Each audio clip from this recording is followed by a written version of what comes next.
Yes. What's happening, Facebook? How are you guys? Hope you're really good. So today we're going to be discussing how to avoid panic thinking and panic decision making.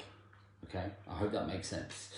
So, welcome to the Rise to Thrive show. I'm your host, James Borman, and if you are coming through, please do let me know by hitting the love heart button.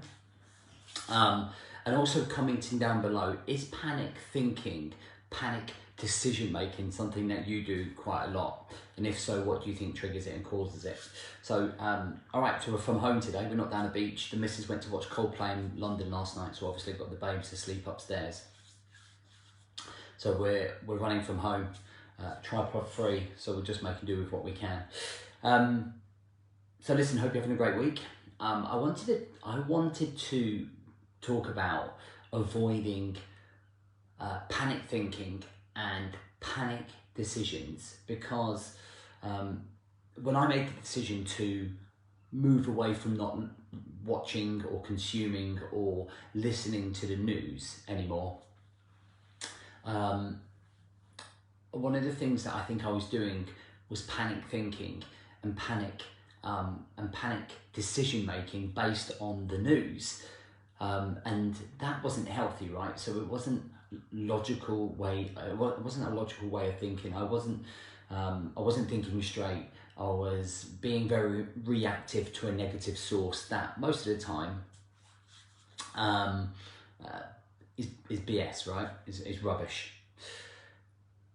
So I want to help guys try and establish a method, an SOP, a standard operation procedure, of points to fall back on or coping mechanisms to think about, so that they can handle themselves at a much higher level when it comes to the winter and all the doom and gloom that apparently is coming, but in everyday life, that where I feel we need to have more control of our thinking and more control of our decision making. And I think if we have more control of our thinking and we have more control of our decision making, we can tend to have better results, right? We don't put ourselves into difficult situations.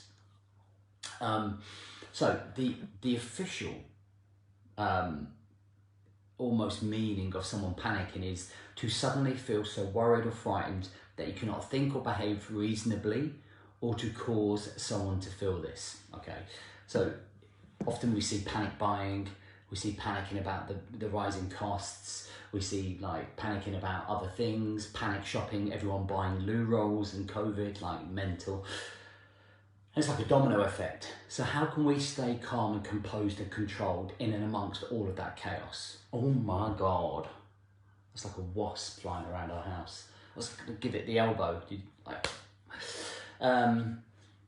So I've come up with a couple of points here that these are what I do. So I've got 5 things here, right? 5 things here.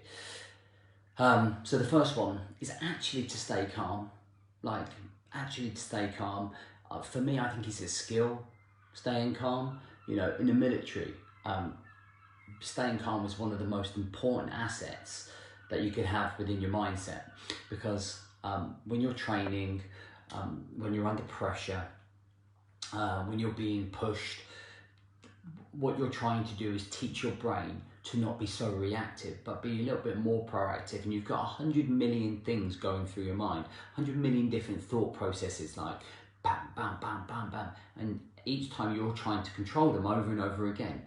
So when you're in the military, you're being taught to stay calm and composed on the battlefield. So if the rounds start coming in or you become under attack for real, you've got to be able to stay calm to be able to lead, right?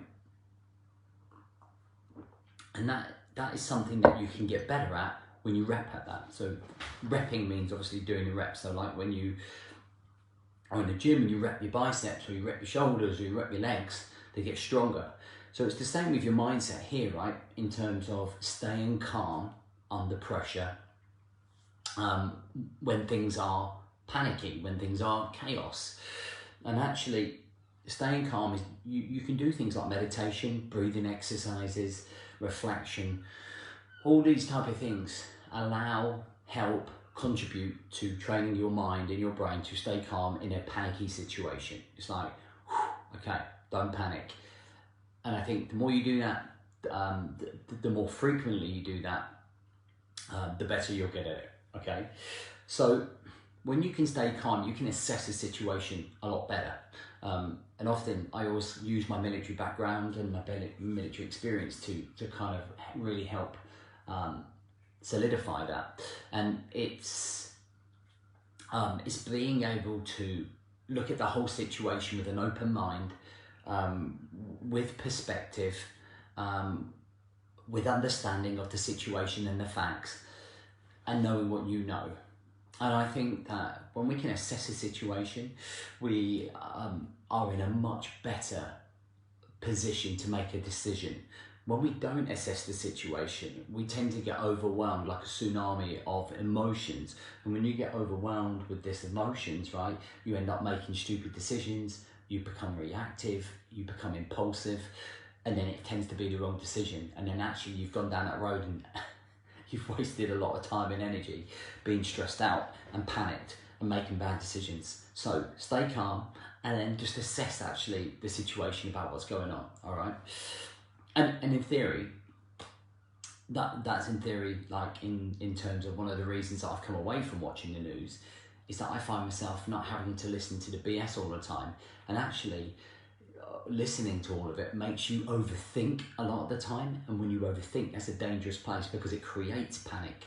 Okay, when you start overthinking, going down worst case scenario thinking, you put yourself into a panic. There was no need, you weren't in a panic, but now you are in a panic because you start to overthink, right? And that's what people do, like with the toilet rolls at COVID. They start like flapping. They're like, oh, well, if everyone else is panic buying, then I might as well go panic buy. So we might as well all go down there and buy hundreds and hundreds and hundreds of loo rolls. Do you know what I mean? Okay, next one. I've put here start meditation. Meditation is almost the reps to keeping your mind clear, composed and calm. And I never used to be into meditation. I never used to get it, but I do get it.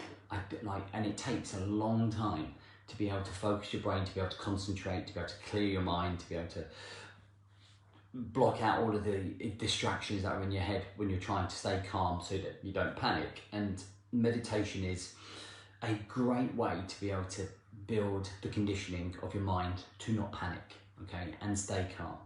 So I would definitely do it. I use Calm, do the 10 minutes meditation a day, do it every single day for the rest of your life, and I can promise you that you're going to see the change in the way that you think. All right, next one, wait 24 hours before making a decision. All right, some situations might not be allow you to do that, but if you get a letter that panics you, if you're panicking about like everything that's going on in the world, if you suddenly just got some news and you start panicking, lots and lots and lots of panic.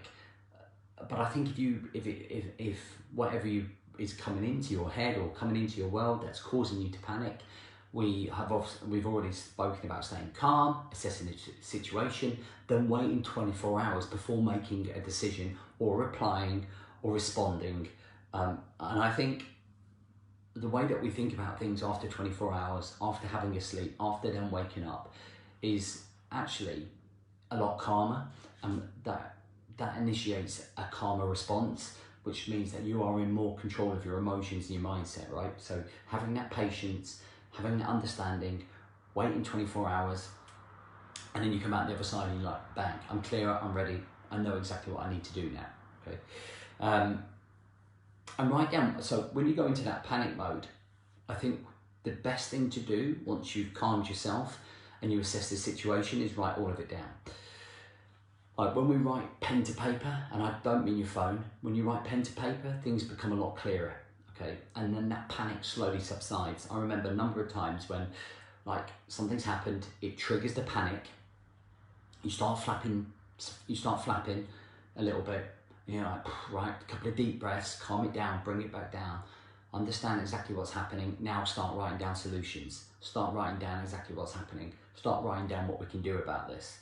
Wait the 24 hours, come back to the list, and then actually handle it right there. Sometimes panic's immediate. Sometimes, you know, sometimes we have to like react straight away. Maybe you've had panic in a car. Maybe you've nearly had a car crash. Maybe you've been in a fight.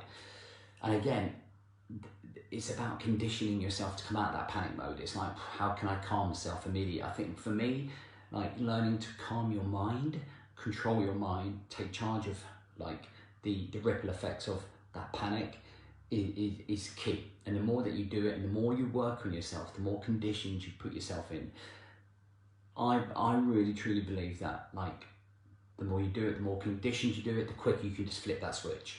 You just flip it straight away, and you can calm yourself a lot better. All right, guys? So listen, I hope that helps. There's some things to work on there as part of your own training. There's things to think about there in terms of upgrading your mentality, your mindset, how you're working with yourself, making better decisions, being less reactive, more proactive, and taking more control of your life, your mindset, your attitude, and the people around you. Because when you panic, everyone else panics. And if we're trying to be the leader of our family, right? If we're trying to lead them forwards, then we've got to show them that we can be composed and that we can be in a better position to make better decisions. The last thing you want to do is like start flapping and everyone else flapping, and there's a big panic like stations, right? Anyway, listen, I hope that helps. I hope you have a great day. I'll catch up with you soon.